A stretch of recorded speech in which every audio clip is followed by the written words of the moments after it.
You can unmute yourself, sir. We can't hear you. All right, I started talking. I want to first off thank you for inviting me to this forum. And I joined in and I was really blessed. Pastor Diola, thank you for a wonderful session. For me, raising my boys, I always tell my wife one thing, that I'm not raising boys, I'm raising men.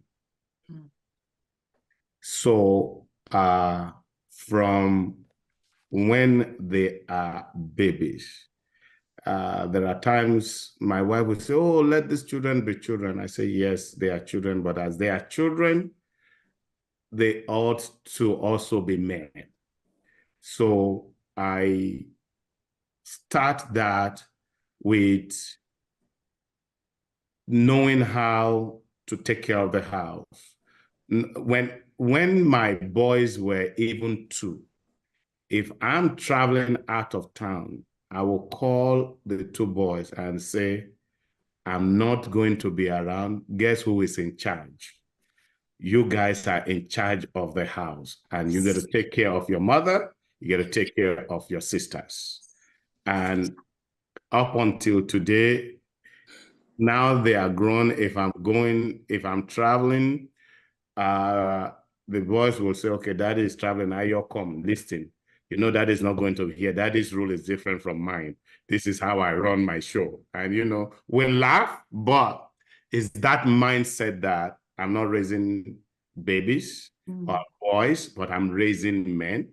And the core value of men should be inbuilt from the get-go. So if I might take it that. Thank you so much, sir. That is deep. Like, you know, that's different from a woman's perspective. We look at them like our babies. Oh my God, just cuddle me. But you know, it's nice hearing it from your own perspective that I'm raising a man. I'm not raising a wimp. I'm not raising a boy. Thank you so much, sir. I'm going to pass this same question over to Sister Derin, Pastor Derin, rather. And I was thinking of it. Pastor Derin has a gap, you know, between her boys. You know, so it's interesting sometimes to see the perspective on the generation and how it has evolved. So I'm sure the way she raised her second is different from the way she raised her third, because there's that gap in between them. So for you as a family, between you and Pastor B, what are the values that you felt that, okay, I taught the second that I must teach the third, or wow, I didn't teach the second, I must teach the third? What's your perspective on that? Well, I mean, raising the older one was learning experience, and basically one of the things that was important to me, because I lived in where I grew up with 4 guys, and seeing them grow up, and you know, some of the things that I saw that my parents did. So from there, it helped me to have a better outlook on how exactly I wanted to raise my sons. And I think one of the major things that was very important to me was communication. Having an open line of communication and making sure that there's nothing that they cannot talk to me about, which was very important to me. And sometimes being able to come to their level. There are sometimes, you know, there's the teenage time when they have this angst, you know, that they don't want to talk to anyone, that they want to be in their room by themselves and stuff like that. Having an idea as to when they want to talk and when they don't want to talk. Something, asking questions is, you know, how was your day? You know, is anything happening, anything new? And if they don't answer immediately, not to be forceful, because sometimes you just want to hear the answer right away. Taking that time So later, you might now go to their room, maybe when they're about to sleep, where they bit calm, sit down by their bed and just, ask, did something happen? Basically just, calming down and making sure that, you are available to listen whenever that they are ready to talk. It's very important. That communication is very, very, very important to have an open line of communication. There was a time I was talking with Dr. Nobajo, and that conversation actually also stirred me up a bit. He said, when your child, because Auntie was talking, in fact, I love everything that you said, Auntie, and it was very important. And he said you should have an open line of communication to the extent that when they are outside of the house and something happens, it's you they want to call. It's you that they want to tell. That they just want to say, oh, let me run this past mom. Let me, that is very important to build that relationship. That friendship relationship also is very important, because at some point you stop being a parent per se. You now become the consultant to their lives. When you don't have that friendship or the open communication at the beginning, that at that time that you're supposed to be a consultant, you will not be consulted. You'll be living outside of their bubble. So that is, very important to me. Like Auntie said also, empathy. Empathy is very important. When they were growing up, is basically, you're not I didn't want them to that spirit of humility also helps, to train them. Humility and empathy. Empathy, you cannot, and empathy has to be taught, and it's not something that, they have to, it has to be ingrained in them to actually be able to stand in somebody else's shoes, and you are not, for example, you're at a playground and you see a child being bullied and whatever, you should be able to put yourself in the shoes of that child. How is that child feeling at that time? Do you join your friends to make fun at that particular time, or you're able to see? So some of those things are very important. Empathy, humility, and communication. To me, those are very, very important. After teaching them about God, of course, but those three things, they are very important. Thank you so much, Pastor Dare, so much for your contribution. Humility, empathy, and communication, very important with our children. As you were talking, I was just thinking about, how sometimes you say, how are you? Fine. The one word that says was going on in my mind, So as you were talking, my mind just went there like, oh, anything happened today? No. What was the best part of your day?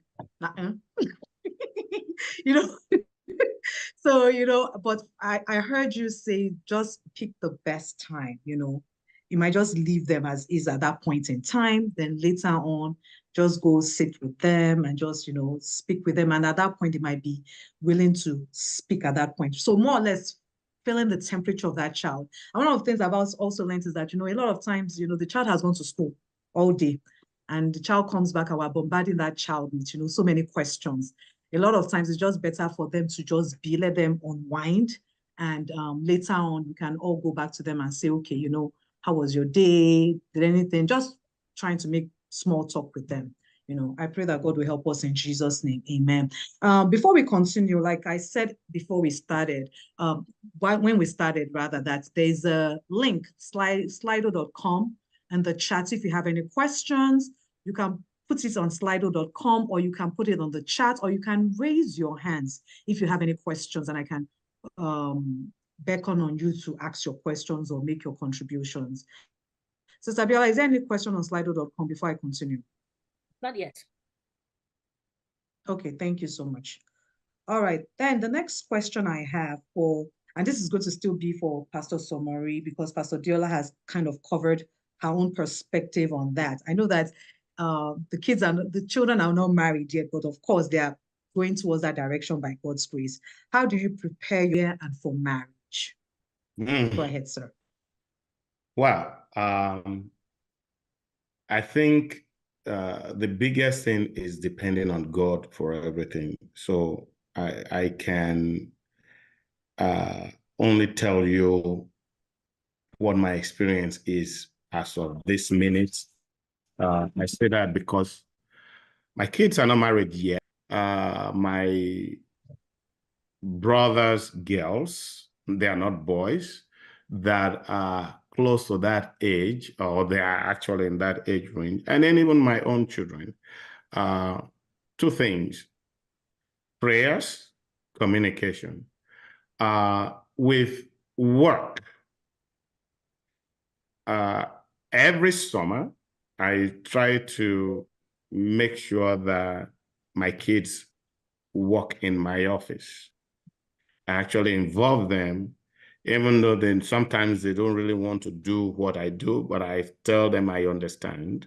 But the culture I am breeding is having the right work etiquette and understanding how to relate with people. I always tell them that that they can be, I want to show them what being street smart is. That you can be book smart all you want, but you wouldn't live in a bubble. So I throw responsibilities at them. For example, the entire network, IT, and cyber work in my office was done by my son. And when I had the state of Virginia audit me and audit my IT policies and procedures, at the time, I think Joe was still in the, he was in the second, what we call 200 level, second year.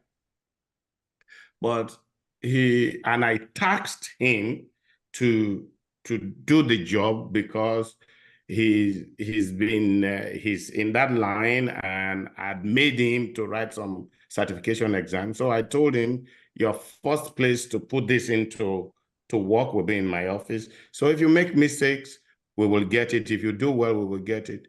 In fact, when the guys audited my cyber policies and procedures, and they asked me, because he was there, and they were asking him questions, and he was giving them the reasons behind why he had what he had on books. The man was shocked. It's like, where are you from? I said, I'm Nigerian. He said, is this your culture? How do you get him to do this, to even be focused to do this?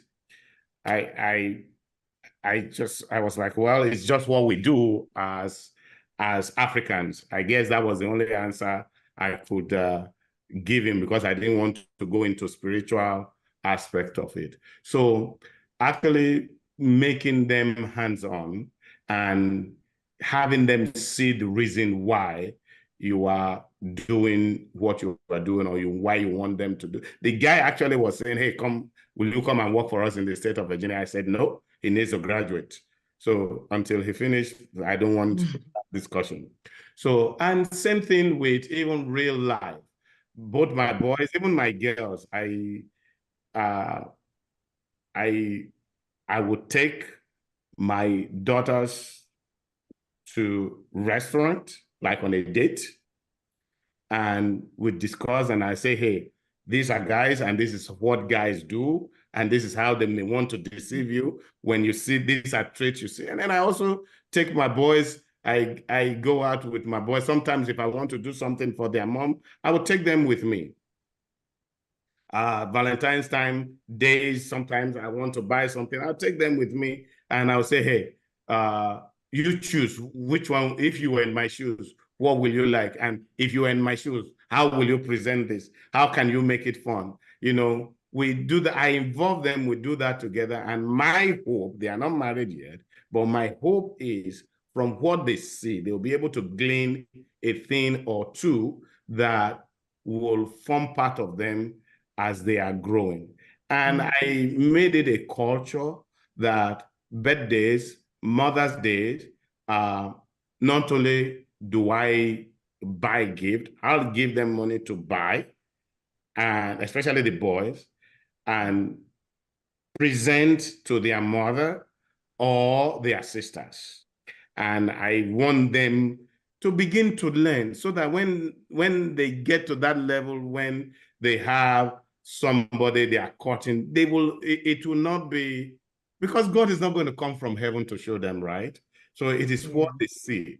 And by making them, holding their hands and taking them along with me, I have, hopefully I'm doing a thing or two, but I'm carrying them along that way. But I have never really been in their relationship. I didn't tell them you can't have a relationship, but I just say, please graduate, because we're Christians, and these dating things, I don't really know about it. I know about courting. So, and I make sure that my house is open, and I tell them, if you have friends, please, you are free. Come home. Let's know the people you are hanging around with. Yeah. And by that, they will be responsible and won't choose to be hiding outside and be doing what I won't expect them to do. Thank you so much, Pastor Edwards. I can actually attest to the kids working in your office. I remember when we traveled to Texas together. I remember you talking to them on the phone. I knew they were in the office. You were telling them to do this errand, do that errand. And I was wowed by it. Thank you so much for what you do. And as you're speaking in terms of showing boys, how to treat women, one of the things I know I do with my son is that sometimes when we get home and we're in the garage, he might just enter the house and close the door behind me, and I call him right back. I say, come back, open the door for me. So that when it's time for you to be in courtship, you won't be slamming the door against a woman, So it's really important that, we teach them how to treat women so that they don't go, because it's not like they're doing it out of spite, or it's, what they don't know really. But, it's important that we teach them and guide them in the right path. And I pray that God will help us in Jesus' name. I'm going to direct this next question to Pastor Diola.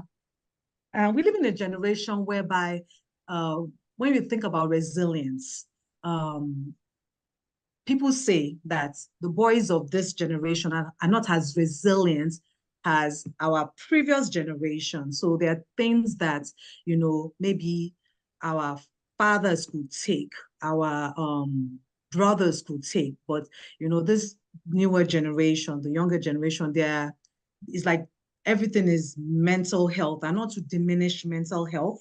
I'm not diminishing mental health in any form, fashion, or manner. But what would you talk about? What would you say in reference to your experience in terms of resilience? What you've seen with your boys, and how have you been able to teach them resilience? Or it's just, okay, this is the generation it is what it is. We just have to flow with it. Go ahead, Ma. You can unmute, Ma.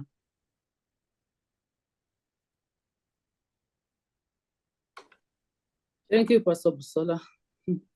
In respect to that, as we said, these 21st century sons, they are different from our son. Like my oldest child was probably, I would say, he was raised in Nigeria. He understands the culture. At least he was 15 before he came to America. So he understands the culture very well. Is different from his other younger brother. But the youngest one, proper 21st century son, that when he comes to the house, oh, it's boring. Oh God, I'm tired. I'm like, I don't want to hear that word from you. What's boring in the house? If it is boring, make it lively. If you want to dance, dance. If you want to do whatever. Oh my God, they come. Oh, nothing to eat in this house. Oh, nothing to do. They with their data, they complain a lot. Mm-hmm. But in the raising them up, doing your core values that you've been telling them, you don't do this, let them know That's why I always tell people that you don't complain of anything. Always be grateful to God. Always be grateful. Whatever you have, be grateful. It is that there are people out there, when people like, oh, did you make a goosey soup? When I said no, then people like, every minute, I'm hungry, I can't eat anything. You can eat any other thing apart from a goosey soup. A goosey soup is not the only food. There are other things. Oh, when you go up and down running around the house, I'm hungry. And every other food in the house. You know, take any other thing. You are not to be eating any. Then you'll be like, oh, when you come, oh, you know what? There are people living outside there who don't even have the opportunity. So be grateful to God that you have this. Be content. That goes to the contentment we're talking about. That be content with what you have. Don't complain. Don't be in a complaining department. Be in a department that will always be grateful to God. While the other one will be like, you will look at it like, Gen Z. You can start communicating them like Gen Z, because those are things that in our growing up, you don't have a choice of food anyway. When they say we're eating eba, you're eating eba. This is where this one, you give them 5 choices. Oh, I remember when they were young in elementary school, one morning, my daughter got to school and she was complaining. As soon as she gets to school, she's having stomach ache. Then they asked her, did you eat breakfast? She said no. So the teacher called me, oh, she didn't eat breakfast, blah, blah, blah. Why is it? And you know how they were talking. Once they see you that you're Africa or whatever, maybe you can't feed them or anything. And then I said, she's entitled to breakfast in the school. As you have other series in there that she cannot have a choice. The same thing, she couldn't get her choice at home. So what am I going to do to that? That's what she chooses. She doesn't want, because she picky. Because they just have a choice. Thank God for that. But the other one, you know, do you even attend, even in boarding school, where just for those of us that attend boarding school, the day when it's this morning today, you don't have a choice. You have to eat the eba. Even though you cry, you come from Lagos, you are in boarding school in the remote area, you cry from morning to night. If you don't eat the eba, you go to bed hungry. Yeah. But thank God for them here too. Even no matter what, even when they pick it, they don't eat this, they don't want this. Eventually, we see to them that okay, you want to order pizza, you want to do this, you want to do that.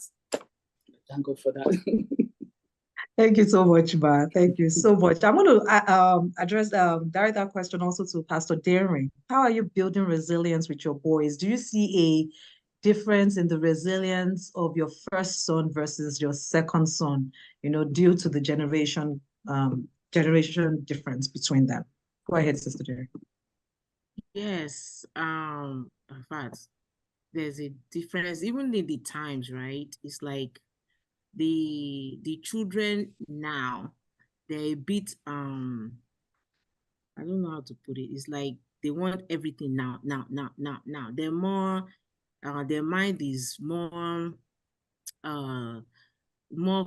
faster. They want things shorter. They want things plain. They just want it simpler, basically. It's not complicated at all, and I think that's one of the major differences between that generation and 2010 and 2000, basically the 10-year difference. So obviously a lot of things has changed.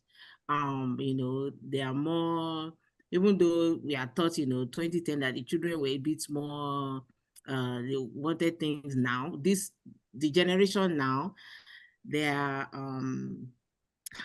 they are special.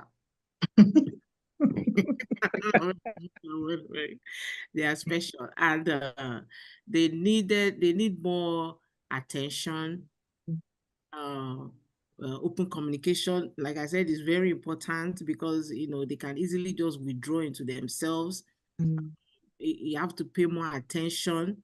You really have to pay more attention, to even get into what is going on. There's a lot of information and things coming at them, and things are just changing so rapidly, so there's a big gap, and like I said, communication is key. Is key. You need to pay attention, come down to their level, to actually even understand what they are talking about. The language is different. The way they process things is different. I was just telling my daughter, like my last son now, he's more of me, I talk loud. I will be like, why are you yelling? You just keep it simple. And when you are trying to give instruction, he doesn't want you to come with, oh, do this, do that, do this, do that. Just keep it simple. Just say, okay, once you do this, you can do that. Simplicity, that's one of the things that I've noticed, especially between the two generations. And also he's learning, he's a bit different because there are older siblings in the house. So even in when he was in elementary school, they could tell because the way he carries himself, the way he talks is not is a bit advanced to the rest, because then the teacher was like, wow, does he have older siblings in the house? I was like, yes. So, and which helps too. It helps him to the older brother helps him to regulate all those things as well. So it helps. And basically, I can't emphasize that communication. I can't emphasize it more enough. It's very, very important. Very important. Thank you so much, Pastor Dere. If there's anything that rings around my ears, is communication, communication, communication. Pastor Edward, based from a male perspective, I know that, men think differently from women. How would you describe resilience? How has been your experience with resilience with your boys? Is there a different path to it from a male perspective? I was just laughing. I think yes. For men, I think we just want to be men, right? And we want to see that man in that boy or child growing up. So for me, even in the corporate world, right, when you are mentoring people, you are not just only telling them, right? But we do have something we say show and tell. So as you tell them, you show them. So sometimes you have to take them out there to show them. So I'll tell you two stories with two of my boys. So one of them is, if he sees a fly flying a mile away, he would turn the opposite side and start running. And I like, look, you are a man and you are going to be a father that will take care of your children. I could be in New York and they see a little ant and they'll be calling me, Daddy, there's an ant in the house. I would say, where are the boys? And then they'll say, oh, he's hiding upstairs. Oh, he's downstairs. So what I did, after talking and talking and talking, so one day I took the two boys in the car and said, hey, let's go for a drive. And we drove out into the bush. We came down and we walked in the bush. Wow. And of course, as we were going in, things were flying, things were happening. And I was up front. I said, hey, you need to come. The car key is with me, so you can't go anywhere. The car is locked. And we were out there for over 2 hours. So wow. Time we came out, we were getting acclimatized. When we see something, I would say, kill it. If it perches on you, kill it. And, by the time we came out, we had some resistance built in us that the next time they saw an ant around the house, the one that is the biggest culprit killed it and called me proudly and said, Dad, I saw an ant and I killed it. So it helped him. And I tend to do this even with little things, even with things like fixing car. If I need to fix, if it's something I can do, I will say, hey, guys, bring the tools. Come on, let's go out. And we'll go out there, and then I'll be saying, you hold here, you do there, you do that, you do that. And then as we were coming up, now I will tell them, oh, something is wrong with this car, you go and do it. I take them, if we have to go to the mechanic workshop and it's their car or their mother's car. Now I've gotten to the level that I realize that my boys will say, oh, I drove my sister's car and I think something is going on with it.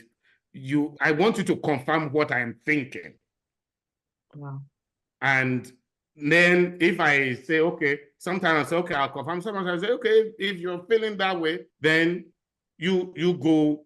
I'm sure you're feeling something, take it, go fix it. So I think we need to, like we say, baptize with fire a little bit for them to know. And I know this always is a big thing between me and my wife. My wife thinks, oh, they are babies. I'm like, at 20 something, I'm sorry, they are men and they have to do it. So that's why I said that is where the difference between me and my wife comes up. I want to put them in the line of fire so that they have the experience. And I believe controlled environment is better than when they get out there by themselves and there is no control, and then they tend to learn it by themselves. And sometimes we could get the outcome that we are not expecting. So I really believe that for us as fathers, we need, especially our boys, we need to handhold them and put them in a controlled environment to put them into things that will really teach them true life lessons. Wow. Wow. Thank you so much, Pastor Edwards. So, as you were talking, I was looking at the faces of at least the faces, and I could see like horror, like when you were talking, and the women, because I would have screamed if I don't even like ants, not to talk of, taking somebody, a child there, but there's something you said, which is so important, show and tell. So I just want to encourage us women on the platforms, like when our fathers, our husbands, our uncles, or whatever are trying to show our men, I'm not going to call them boys anymore because I just learned something new, our men, how to be real men, that we don't hinder them. We just let the men and the sons do whatever they need to do together. Thank you so much, Pastor Edwards. Before I continue, Sister Biola, is there any questions to take, or should I keep going? Keep going. All right. Pastor Olabi said something on the previous, I think it was the previous question, where I think it's the same question when we talked about, and she used the word entitled, that this generation it's like, entitled. So I have a question in reference to that. How do we prevent that sense of entitlement with our boys? Hold on, excuse me real quick. How do we, because Pastor Demi said, we live in a generation right now that they want everything now. It has to be now. Have you looked at my Amazon cart now? I want everything now. So how do we prevent that entitlement? Pastor Diola, do you have anything to share on that sense of entitlement and having our boys know that, like you said, you did mention gratitude, but there's this entitlement, like, oh, life revolves around me. How do you mitigate against that, ma? Yes, this generation, as you know, yes, their sense of entitlement is very, very high. But you can let them know that it doesn't work like that, because for them, I believe they want a drive-through life. Once they come into the house, can I have your card? Can I have your BJ card? No, you can't. Why? Because that's not the way to ask for my BJ card. I'm paying for my BJ card.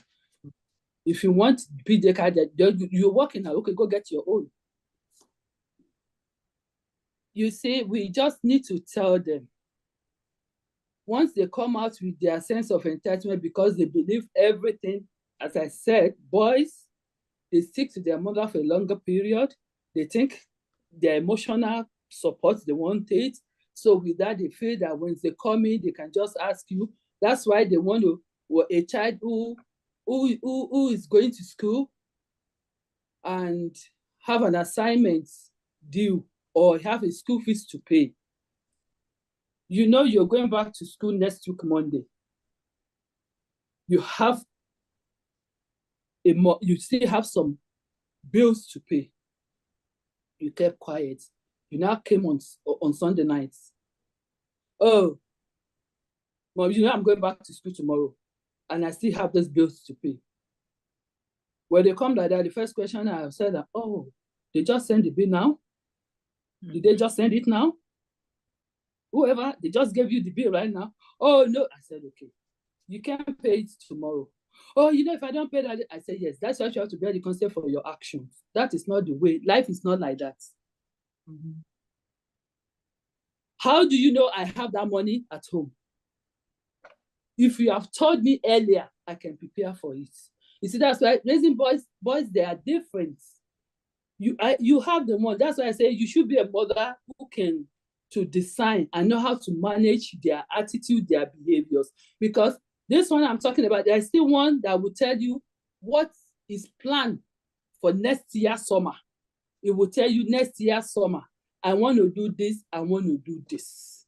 And it will keep reminding you for next year summer. And one will wait until next year summer, until the day to come and tell you. You see, there are two different there, but you still have to manage them. The one that is telling you, you already had it at the back of your mind that at least you will remember that, oh, this child said, oh, he wants to do this in summer. If it's for finance, if it's for advice, you will know how to come in. But the one that came that day, you will not get it.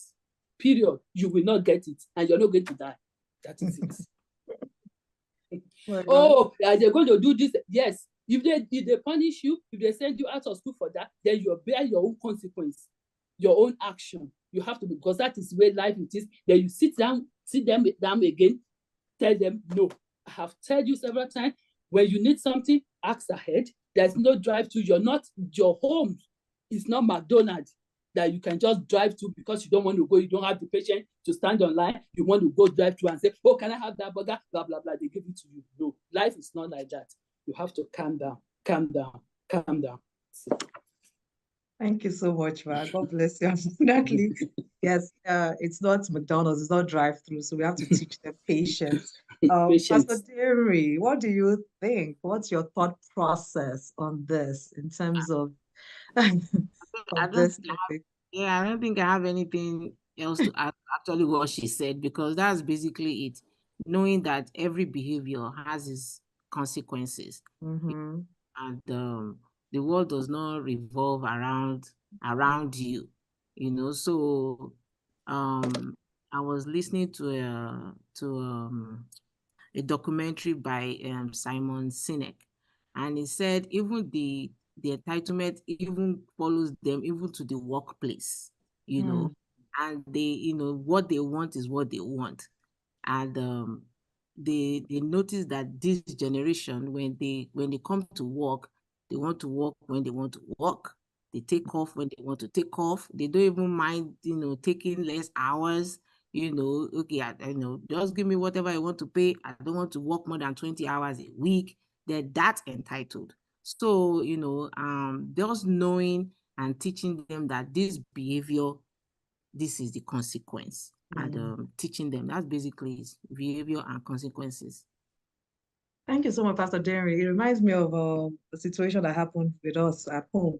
When you say situation and consequences, I remember my son had wanted to buy something on Amazon. He put it in the cart. So I had told him to let me know which card he had access to. Anyway, bottom line, he ended up going to order it. All of a sudden, this was days later, I got an Amazon alert that something had been ordered. I'm like, I didn't order anything. So I went and I saw it and I canceled the order quick. I canceled it.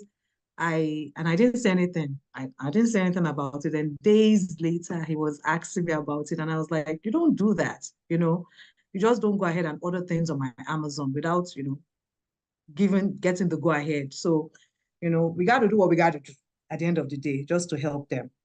There's a quick question here that I see. I was going to wrap up, but real quick. Pastor Salawa has a question. How do you help your men to deal with, oh, hold on, went away from me. Oh, quick, hold on.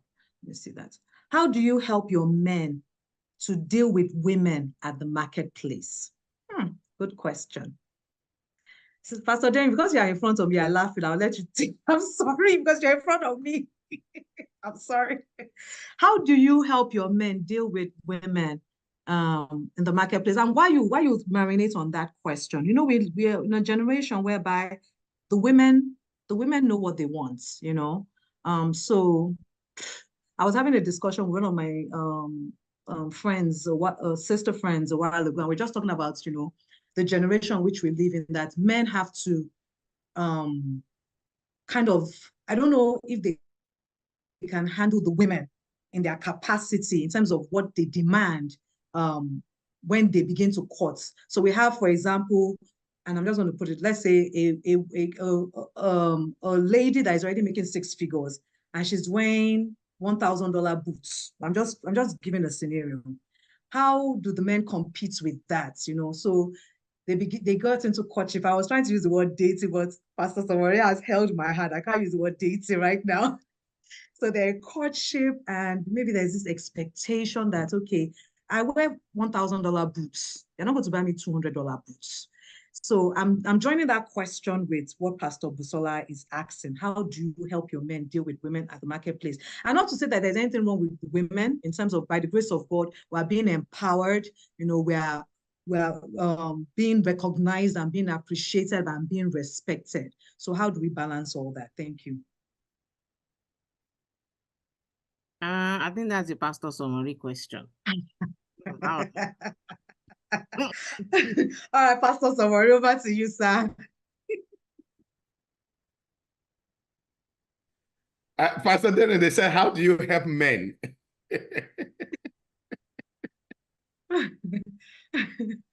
I mean, to be honest, what I told my my son, I've been telling them, you need to start praying about the person that you are going to marry.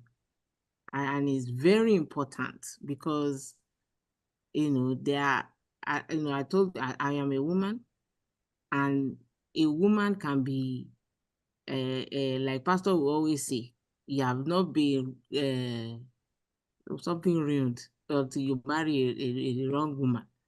And, you know, that saying is very important, that we help them and tell them that they need to start praying. As mothers, we have to start praying as well. And they also have to start praying. And they have to be able to discern what they want and what they don't want in a woman. So it's not everybody, you know, it's not all that glitters that is gold, you know. So alerting them to you know, all sorts is very important. There are different kind of women out there, and if you are in the place of prayer and you are alert and you are understanding what you are seeing, you know, sometimes, you know, the Holy Spirit will always speak to us, you know, and learning and knowing when the Spirit is speaking to you is very important. You know, that's basically what I've been telling them. It's very important, so that when the Spirit of God is telling you something about, don't brush it away. You know, you have to be alert, especially when it comes to the matters of the heart. It's very important. So I've encouraged them. There's no point in dating, like he said, you know, even though, but there's no point in it, because at the end of the day, you get hurt. The heartbreak is there, and heartbreaks are packages that you are carrying from one relationship to the other. You know, this person hurt me this way, I guard my heart against that thing, and you carry that, as you know. That is some of the things I've said to them as well.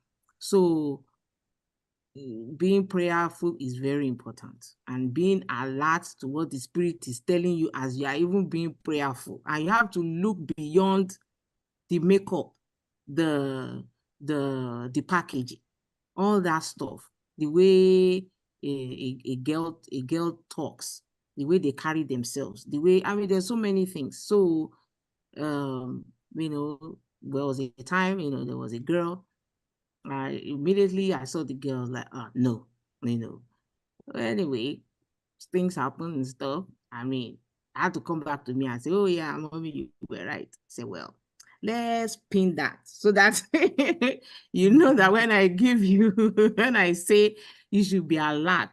So it's very important. So, and keeping the line of communication open with them, you know, like Auntie said, you can respect the choice, but then let them know that you still have, your feelings can be shared, because, as you know, you are praying as well and you are on alert as well. So you cannot say, okay, because I've decided I'm not going to, that you cannot give your opinion. And they have to be able to be open enough.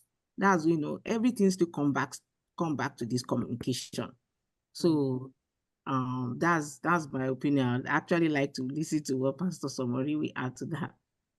Okay, Pastor Somori, we're still coming back to you. And I want us to also answer Pastor Salau's question on, and it just disappeared, on how to deal with women, how should men deal with women in the marketplace? I think that's a synopsis. Okay, how do you help your men to deal with women at the marketplace, sir? Go ahead, Pastor Edwards, I'm putting you on the spot. Well, the question is kind of, I thought it's coming from Yeah. a woman, but I understand. So, yeah, like you said, putting me on the spot, right? Okay. Besides prayer, right? There are some things that if you just believe in them and you walk that way, it will help. For example, my children will tell you, in fact, they say, when they say they're gossiping about me, that, like, they would tell me, Daddy, you know, we always gossip about you and we talk the things you say. I always tell them some things. I tell them, listen, life is not cartoon. It's broken. You cannot just pump it up like SpongeBob and then it comes back normal again. So you got to be very careful. And I also tell them that because everybody is doing it, because it's so popular, does not make it right. That's right. So the fact that you see it on television does not mean you need to get in and do it. But there are some things that are real and are genuine that, yes, you can learn from and see how you can, you know, in any relationship or in anything you do. And this, even with my wife. Listen, I believe in spoiling my wife when the atmosphere allows for it. If it is to vacation, if it is maybe I have a huge bonus and I say, okay, here, go shop, is good, right? But that does not mean, I also know that there are sometimes she wants something and I know she wants it now, but I have already seen the problem in it tomorrow and she's not seeing that. And if I accede to her requests, it's going to be my headache tomorrow. So I stand my ground. I would say, yeah, I know you need it now, but sorry, we can't do it. And I know why. And several times, months later, she will see what I was seeing, which she didn't see at that time. So I really think men and women, like Pastor Diola said, besides that, communication is key, but understanding is also a very big thing. Oftentimes, when we are not on the same page, no matter what the woman is saying, the man will not see it and he will not understand. And no matter what the man is saying, if the woman is not saying it, it will be difficult for them to carry things, to do things together and get things through. And then talking about in the marketplace, I think openness is key. Openness in that, listen, we live in a world now that it's amazing. Whether it's in the office, whether you work as an employed person, or if you are self-employed. I mean, it's amazing what happens when people come to your office. You can't believe it if I begin to tell you things. So I had to install a camera in my office that looks over my desk and the people sitting down, and is connected to any of my children, all my children and my wife, everybody who wants to have, because we just live in a wonderful life that is just difficult to navigate. But what I said that, mention the camera thing to say openness. If you have that, I don't know if I should use the word synergy with your significant other, and even with the children, because I carry my boys along with these things. And I say, you see, I tell them the why of what I'm doing. That the fact that you are just seeing it, there is a reason behind it. And I want you to know the reason behind it, so that one, you can learn from it, and two, you can also help me to keep me accountable. But the biggest thing from what I believe we can get from our women is understanding that not every action we are taking means bad. Please try to get the why behind it. And then if we turn down your suggestion, whether with the children, does not mean we hate them, or does not mean because women, yes, the emotional part always overshadow the rest of the thing. And for us men, we understand the emotion, but life is beyond the emotion, right? Life is real. And these guys are going to be facing reality in life where you as the mother will not be there.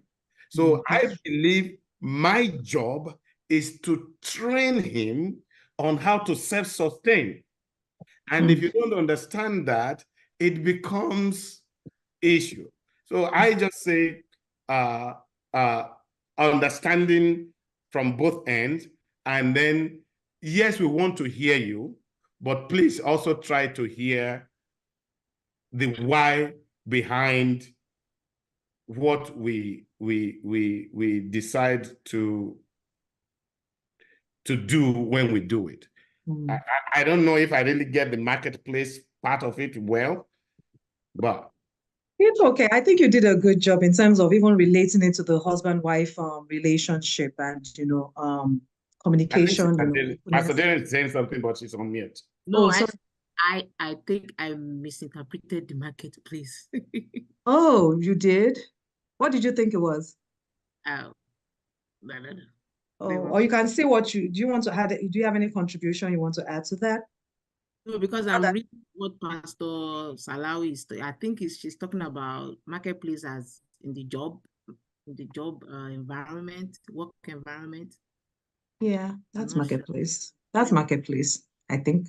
Pastor Busola, go ahead. You can go ahead. Unmute, ma'am. Yes. Good evening, everybody. You see, as a recruiter, I see our boys, they have good degrees, they have the work experience, but most times they don't have what it takes to keep the job. And they feel so intimidated. And that's why and I'm happy that this kind of webinar is coming up and to send it out. And the reason why I'm asking the question is our tone, our language, our body language. You understand? They speak, even though, like Pastor Somori said, nobody can read your mind. Nobody, it's what you say that people are going to go by. And so that is why I'm saying that it's important that we train our men to mean what they, to say what they mean, and to be able to express themselves well, whereby, you know, they don't have to. I see it a lot. Even as of yesterday, I wasn't at work, but someone had to call me because it feels he's from Cameroon, and he's trying all he can, but it's not get. And I'm the only one that can tell him, because if any other person, an African or an American or anything says, he's not going to welcome their opinion. So I have to tell him, the way you talk, the things you do, I have to tell you. So I'm saying this because, so we as mothers, also, when we're raising up our men, to also help them to be able to express themselves well, and also to be able to not to be intimidated by, because at places of work now we have women in the leadership positions, and as much as we want our men to be leaders, we also want our women, girls, to be leaders too. And so we want them to be able to be at par with anybody, so that they don't feel intimidated. Thank you. Thank you so much, Pastor Busola, for giving that feedback from a recruiter's perspective. I read, there was a comment I saw, the last comment. It says by Sister Moji, it says it all starts from home. We need to train emotionally stable and proper men. Men should be trained as visionaries, ever learning, caring, respectful, competent, with their shoulders high. We should always affirm them and encourage them, even when they don't meet up the standard. They should be accountable. The list goes on. I think that is just straight on point on, you know, that it all starts from the home. And, you know, and like this example that Pastor Busola gave about the Cameroonian, you know, he might have grown up in an environment where the tone, you know, I just came from Nigeria recently. Everybody's just shouting, like they're just shouting. Even me, I'm like, why are you shouting? You know. So I was having a discussion. With I think Sister Boye this afternoon. She said she made something. She said something which was a light bulb moment to me. She said, "Then do you realize when our children say that they are shouting?" I said, "Wow, I didn't think of it, because when I went to Nigeria, I was like, why are you shouting? I'm here. Why don't shout? Calm down, you know." So they might just need to relearn that behavior. And I have to round up right now because we have a hard stop at 5 o'clock. I just want to say thank you to all our speakers, most especially Pastor Diola for her time.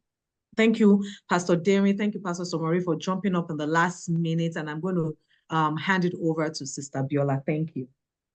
All I want to say also is thank you. I mean, even for Pastor Demi, it was also last minute. So thank you so very much for jumping on for this session. I mean, I believe it's been very enlightening, and for me, I couldn't say much because I was just like soaking it all in, and I believe a lot of people gained one or two things. So thank you so very much, Pastor Diola. Thank you. God bless you, ma. Pastor D. Thank you, Pastor Somori. We really do appreciate you, and thank you for those examples. And you know, I mean, I've really learned a lot of things that I'm gonna go tell my husband. Yeah, we need to raise these boys with real life experiences, hands-on experience. So thank you so very much for showing us how to raise men, not just boys. God bless you, sir. Everyone that joined, thank you so very much. If possible, I'll be able to send out the recording. If not, I believe we have gained one or two. So thank you. By God's grace, we will do more of this. If maybe quarterly, or maybe every other month, we'll see how we can do it, but God will help us. So thank you, everyone. Have a blessed Saturday. Your weekend is blessed in Jesus' name. God bless you. God bless our sons and our daughters. Thank you, everybody. God bless you. Thank you. Thank you.